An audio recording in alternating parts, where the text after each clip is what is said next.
పరిశుద్ధ గ్రంథంలో తీర్పులు అనేది మనం చూడగలుగుతున్నాం. తీర్పులు సార్వత్రిక తీర్పులు, వ్యక్తిగతంగా తీర్పులు. యేసుక్రీస్తు ప్రభువారు ఈ లోకానికి రెండవ రాకడ సమీపంలో సార్వత్రిక తీర్పు, తర్వాత వ్యక్తిగతంగా తీర్పులు. కాబట్టి ఇక్కడ మనం చూసినట్లయితే యేసుక్రీస్తు ప్రభువారు అన్యాయపు తీర్పు పొందినాడు. నేను ప్రాణం పెట్టుటకు వచ్చినాడని సెలవిచ్చినాడు. అంత మాత్రం కాక యేసుక్రీస్తు ప్రభువుకు తీర్పు లేదు. ఆయన సృష్టికర్త దేవుడు, సృష్టి సమస్తమును సృష్టించిన దేవుడు. అటువంటి వారికి మరి తీర్పు ఎక్కడ ఉంటుంది? లేదు. మానవ జాతి జన్మంలోనే పాపంలో ఉన్నాడు కాబట్టి వానికి తీర్పు ఉంటుంది. నీతివంతుడు లేడు, ఒక్కడూ లేడు అని దేవుని వాక్యం రాయబడింది. అందరి కొరకు ఆయన యేసుక్రీస్తు వారు తీర్పు నొందినాడు. ఆదాము మొదలుకొని చివరి మనుషుల వరకు ఆయన మరి తీర్పు మరణము పొందేవాడిగా ఉంటున్నాడు. కాబట్టి సహోదర ఇక్కడ లూకా సువార్త 23వ అధ్యాయం 34వ వచనంలో వీరిని క్షమించుడని యేసుక్రీస్తు ప్రభువారు మొట్టమొదటి మాట సిలువలో పలికినదిగా మనం చూడగలుగుతాం. ప్రభువా, వీరు ఏమి చేస్తున్నారు, వీరు ఎరుగరు, వీరిని క్షమించుడి అని దేవుని వాక్యంలో లూకా సువార్త 23:34 వచనంలో రాయబడింది. దేవుడు మనుషులకును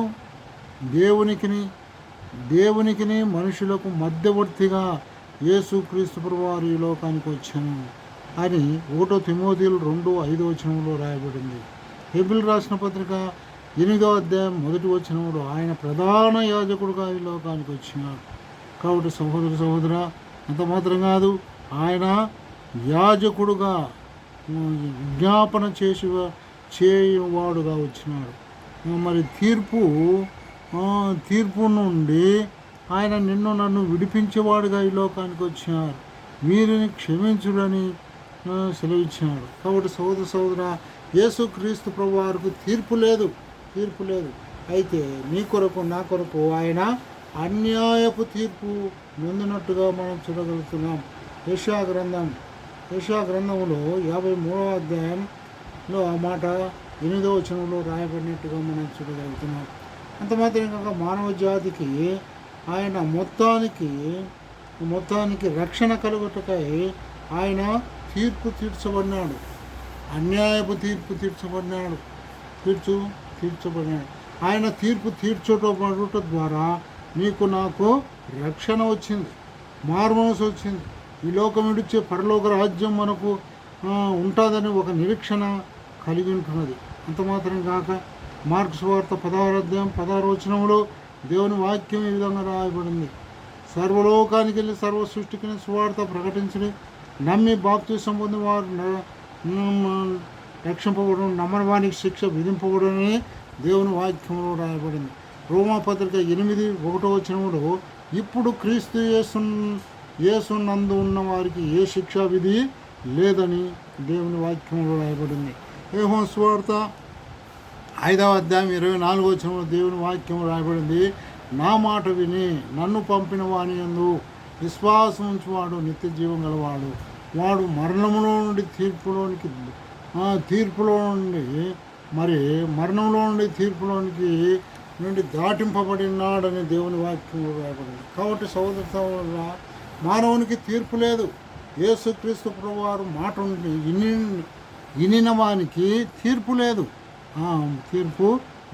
అంత మాత్రమే కాక దేవుని వాక్యం రాయబడింది, తీర్పులోనికి రాక నిత్య జీవము వాడు పొందగలుగుతాడు.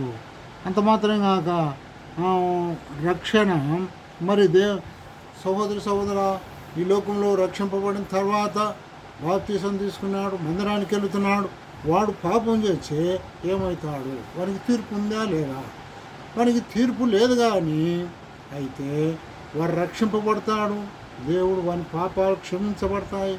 అయితే వానికి ఈ లోకంలో జీవించిన నాళ్ళు వాడు శిక్ష అనుభవించాల్సిందే, శిక్ష అనుభవించాల్సిందే అని దేవుని వాక్యం రాయబడింది. కాబట్టి సహోదర ఎవరైనా సరే, నువ్వైనా నేనైనా ఎవరైనా సరే ఈ సాయంకాల సమయంలో యేసుక్రీస్తు ప్రభునందు విశ్వాసం ఇచ్చినావా, లేకపోతే నీకు తీర్పు ఉంటుంది. కాబట్టి సహోదర యేసుక్రీస్తు మనము ఇట్లే పాపంలోనే మనం చనిపోయినట్లయితే పాపానికి వచ్చే జీతం మరణం అని దేవుని వాక్యం రాయబడింది. పాపం వలన వచ్చే జీతము మరణం. అయితే దేవుని కృపావరం మన ప్రభు అయిన క్రీస్తు యేసునందు నిత్య జీవం అని రాయబడింది. కాబట్టి ఆ మరణంలో నుండి అనగా నిత్య మరణంలో నుండి తప్పించుకోవాలంటే యేసుక్రీస్తు ప్రభువారు ఈ విధంగా నిన్ను ఆహ్వానించుచున్నాడు. పాపులను రక్షించుటకు క్రీస్తు యేసు ఈ లోకమునకు వచ్చిన వాక్యము నమ్మదగినది, పూర్ణాంగీకారమునకు యోగ్యమై ఉన్నదని 1 తిమోతికి రాసిన పత్రిక 1:15 రాయబడింది.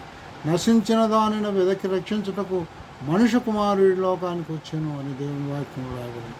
కాబట్టి సహోదర మరి మత్తయి సువార్త 25 చివరి వచనంలో ఈ విధంగా రాయబడింది, వీరు నిత్య శిక్షకును వీరు నిత్య జీవమునకు పోదురు అని రాయబడింది.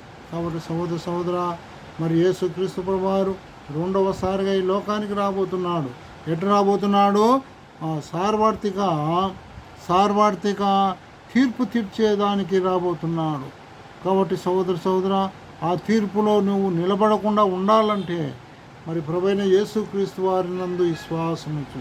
అప్పుడు నీవును నీటి వారును ఆత్మరక్షణ పొందదు.